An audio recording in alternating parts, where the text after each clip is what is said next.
Question 1. What is the minimum required slope per foot for a horizontal drainage pipe 4 inches in diameter or less, unless specifically approved otherwise by the authority having jurisdiction? A. 1/16 inch per foot. B. 1/8 inch per foot. C. 1/4 inch per foot. D. 1/2 inch per foot. Answer: C. 1/4 inch per foot. The Uniform Plumbing Code, UPC, mandates a minimum slope of 1/4 inch per foot for horizontal drainage piping 4 inches in diameter or less to ensure adequate flow and prevent solids from accumulating within the pipe. This slope allows gravity to effectively move wastewater and waste solids towards the building's sewer or public sewer, preventing blockages and maintaining proper drainage function. Proper pitching of drainage lines is crucial for a reliably operating plumbing system, so always double-check your measurements to ensure the correct fall. Question 2. A hot water heater's temperature and pressure relief, TPR, valve discharge pipe must terminate in what manner? A. In an accessible floor drain. B. To the outdoors, visible, and with an air gap. C. Directly connected to the building's drainage system. D. Into a laundry tub or sink. Answer: B. To the outdoors, visible, and with an air gap. The discharge pipe from a hot water heater's temperature and pressure relief, TPR, valve must terminate outdoors, be visible, and incorporate an air gap to prevent cross-connection with the potable water supply. This ensures that if the valve activates due to excessive temperature or pressure, the hot water and steam are safely discharged to a location where they cannot cause harm or contaminate the water system, and the air gap prevents any potential back siphonage from the discharge point into the water heater.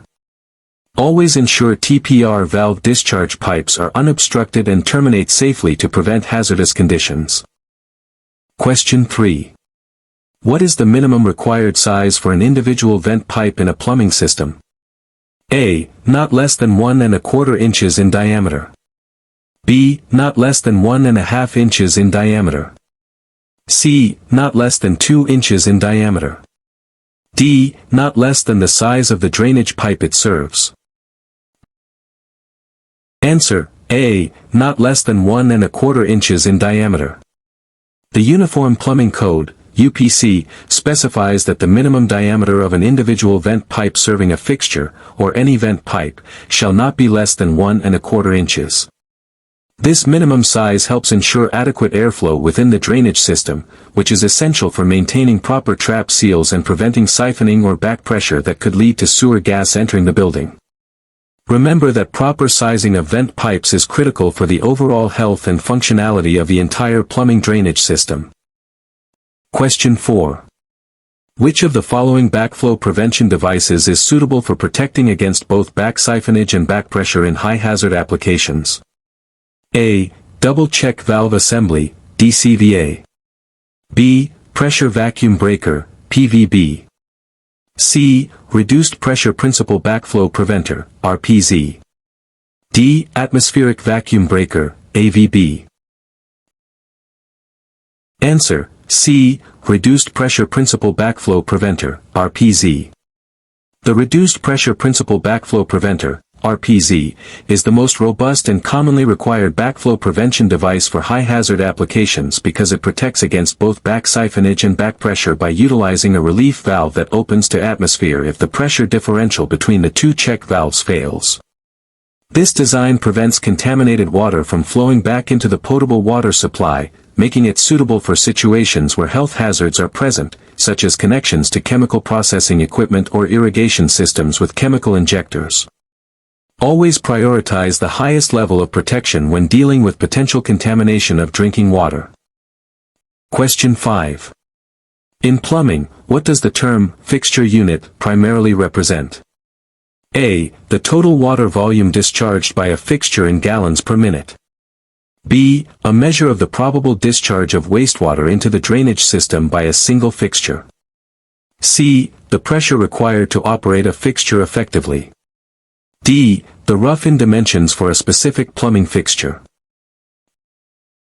Answer: B. A measure of the probable discharge of wastewater into the drainage system by a single fixture.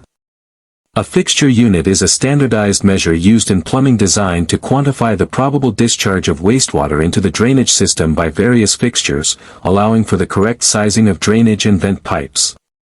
Each type of fixture, such as a water closet or lavatory, is assigned a specific fixture unit value based on its flow rate and duration of use, which helps plumbing engineers calculate the total drainage load on a pipe segment. Understanding fixture units is fundamental to designing a drainage system that can handle peak loads without overflowing or causing hydraulic imbalances. Question 6. Which material is generally approved for underground water service pipes, known for its corrosion resistance and durability? A. Galvanized steel. B. Cast iron. C. Copper. D. PVC, polyvinyl chloride. Answer: D. PVC, polyvinyl chloride. PVC, polyvinyl chloride, is widely approved and commonly used for underground water service pipes due to its excellent corrosion resistance, durability, and cost-effectiveness compared to metallic options. Unlike galvanized steel or cast iron, PVC pipes do not rust or corrode over time, ensuring a long lifespan and maintaining water quality, which is crucial for delivering potable water from the meter to the building. When installing underground pipes, remember that proper bedding and backfilling are just as important as the material choice to ensure long-term integrity. Question 7. What is the maximum distance a fixture drain can be from a required cleanout in a drainage system? A. 50 feet. B. 75 feet. C. 100 feet. D. 150 feet. Answer: C. 100 feet. The Uniform Plumbing Code, UPC, generally requires that drainage pipes be equipped with cleanouts located no more than 100 feet apart, including branches, to allow for effective clearing of blockages. This accessibility ensures that if a clog occurs anywhere in the system, it can be reached and cleared without requiring extensive demolition or disruption to the building structure. Proper placement and sizing of cleanouts are essential for maintaining the long-term functionality and ease of maintenance of any plumbing drainage system. Question 8. The primary function of a P-trap in a plumbing drainage system is to: A. Increase water pressure for fixtures. B. Prevent sewer gases from entering the building. C. Filter out solid waste from wastewater. D. Regulate water flow to fixtures. Answer: B. Prevent sewer gases from entering the building. The primary function of a P-trap is to create a water seal in the drainage pipe, which acts as a barrier to prevent noxious sewer gases from entering the living space through the fixture drain opening. This essential component traps a small amount of water after each use, forming a continuous barrier against odors and harmful gases while allowing wastewater to flow through. Always ensure traps maintain their water seal by proper venting and regular fixture use. Question 9. What is the purpose of installing a water hammer arrestor in a plumbing system? A. To increase water flow rate. B. To reduce water pressure. C. To absorb shock caused by sudden valve closure. D. To prevent backflow into the water supply. Answer: C. To absorb shock caused by sudden valve closure. A water hammer arrestor is installed in a plumbing system to absorb the shock waves generated when a valve is suddenly closed, causing a rapid stop in water flow and leading to a banging noise commonly known as water hammer. These devices typically contain an air chamber or a spring-loaded piston that compresses to cushion the abrupt pressure surge, thereby protecting pipes, fittings, and fixtures from potential damage. Proper installation of water hammer arrestors helps extend the life of your plumbing system and eliminates annoying noises. Question 10. According to the UPC, what is the minimum acceptable slope for a 6-inch building sewer? A. 1/16 inch per foot. B. 1/8 inch per foot. C. 1/4 inch per foot. D. 1/2 inch per foot. Answer: B. 1/8 inch per foot. The Uniform Plumbing Code, UPC, specifies that building sewers 6 inches in diameter or larger can be installed with a minimum slope of 1/8 inch per foot, while pipes 4 inches and smaller typically require a 1/4 inch per foot. This reduced slope for larger pipes is permissible because their larger volume allows for adequate self-scouring velocity even at a gentler incline, ensuring effective waste transport.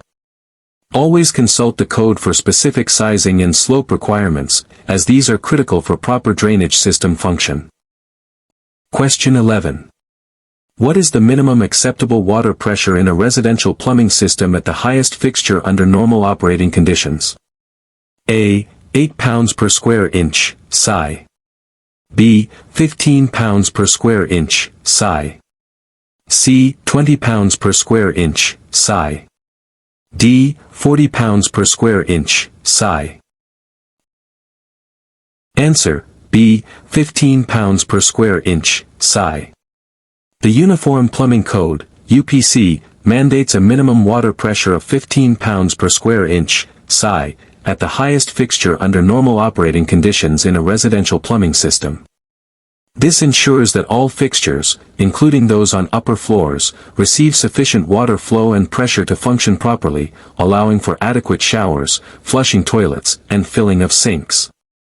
If a system's pressure falls below this minimum, it indicates an issue that needs to be addressed to maintain satisfactory service. Question 12. When multiple fixtures are connected to a common vent, what is this type of venting referred to as? A. Loop venting. B. Circuit venting. C. Wet venting. D. Common venting. Answer, D. Common venting. When multiple fixtures are connected to a single vent pipe, it is generally referred to as common venting, which allows a single vent to serve 2 fixture traps. This method is efficient and cost-effective as it reduces the number of individual vent penetrations through the roof, while still providing essential air circulation to prevent trap siphonage or backpressure. Always ensure that the common vent is properly sized and located to serve all connected fixtures adequately, maintaining their trap seals. Question 13. What is the typical minimum setback distance required for a septic tank from a building foundation? A. 5 feet. B. 10 feet. C. 20 feet. D. 50 feet. Answer, A. 5 feet. While local regulations can vary, the Uniform Plumbing Code, UPC, generally specifies a minimum setback distance of 5 feet for a septic tank from a building foundation. This distance is crucial to prevent structural damage to the building from the weight or potential leakage of the tank, and also to allow adequate access for maintenance and pumping. Always verify specific setback requirements with the local authority having jurisdiction, as they may have more stringent rules based on soil conditions or other factors. Question 14.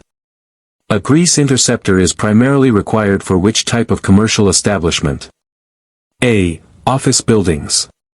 B. Retail stores. C. Restaurants and food service establishments. D. Residential apartment complexes. Answer, C. Restaurants and food service establishments. Grease interceptors are primarily required for restaurants and other food service establishments to prevent fats, oils, and grease, fog, from entering and clogging the public sewer system. These devices separate the fog from wastewater before it discharges into the sewer, which is crucial because solidified grease can cause significant blockages, leading to costly sewer overflows and environmental contamination. Proper maintenance and regular cleaning of grease interceptors are essential for their effective operation and compliance with local regulations. Question 15. What is defined as any actual or potential connection between a potable water system and any non-potable water system or source? A. Backflow. B. Cross-connection. C. Water hammer. D. Siphonage. Answer, B. Cross-connection. A cross-connection is defined as any actual or potential physical connection between a potable, drinkable, water system and any source or system containing non-potable, non-drinkable, water or other substances, including those of unknown or questionable safety. This connection creates a dangerous pathway where contaminants could enter the drinking water supply through backflow, posing a significant public health risk. Identifying and eliminating cross-connections, often through the installation of approved backflow prevention devices, is a critical aspect of plumbing safety and public health protection. Question 16. What is the most common method for joining copper piping in plumbing applications? A. Threading. B. Solvent cementing. C. Soldering, sweating. D. Mechanical coupling. Answer: C. Soldering, sweating. Soldering, often referred to as sweating, is the most common and widely accepted method for joining copper piping in plumbing applications, creating a strong, leak-proof, and durable connection. This process involves heating the copper pipe and fitting and then applying solder, which melts and flows into the capillary space between the two components, forming a metallurgical bond upon cooling. Achieving a good solder joint requires clean surfaces, proper flux application, and adequate heating to ensure a reliable and long-lasting connection. Question 17. How are newly installed drain, waste, and vent (DWV) systems typically tested for leaks before being concealed? A. By visual inspection only. B. By filling the system with air or water to a specified pressure or height. C. By running a smoke test through the pipes. D. By using a camera to inspect the interior of the pipes. Answer: B. By filling the system with air or water to a specified pressure or height. Newly installed drain, waste, and vent (DWV) systems are typically tested for leaks by filling the system with water to a specified height, usually up to the highest flood level rim, or by applying air pressure to a specified pounds per square inch (psi), and maintaining it for a set duration. This hydrostatic or pneumatic test ensures the integrity of all joints and connections before the pipes are concealed within walls or floors, helping to prevent costly leaks and damage after construction is complete. Always perform required tests to ensure the system's reliability and code compliance. Question 18. When sizing a vent connector for a Category I water heater, what is the primary factor to consider in relation to the water heater's BTU input? A. The minimum allowable pressure drop. B. The total developed length of the vent connector. C. The appliance's rated BTU input. D. The type of fuel used by the water heater. Answer: C. The appliance's rated BTU input. The primary factor when sizing a vent connector for a Category I water heater is the appliance's rated BTU input, as this directly correlates to the amount of combustion byproducts that need to be safely exhausted. Vent sizing tables in the plumbing code use the BTU input along with the vent's height and length to determine the minimum required diameter to ensure proper drafting and prevent flue gas spillage into the living space. Always match the vent size to the appliance's specifications to ensure safe and efficient operation. Question 19. An expansion tank is required on a domestic hot water system when what device is installed? A. A hot water recirculating pump. B. A pressure-reducing valve, PRV, or backflow preventer on the cold water supply. C. A temperature and pressure relief, TPR, valve. D. A sediment filter. Answer: B. A pressure-reducing valve, PRV, or backflow preventer on the cold water supply. An expansion tank is required on a domestic hot water system when a pressure-reducing valve, PRV, or a backflow preventer is installed on the cold water supply line, creating a closed system. Without these devices, thermal expansion of water in the water heater has space to go back into the main supply line. However, with a PRV or backflow preventer, this expansion is trapped, and an expansion tank absorbs the increased volume and pressure, protecting the water heater and other plumbing components from damage.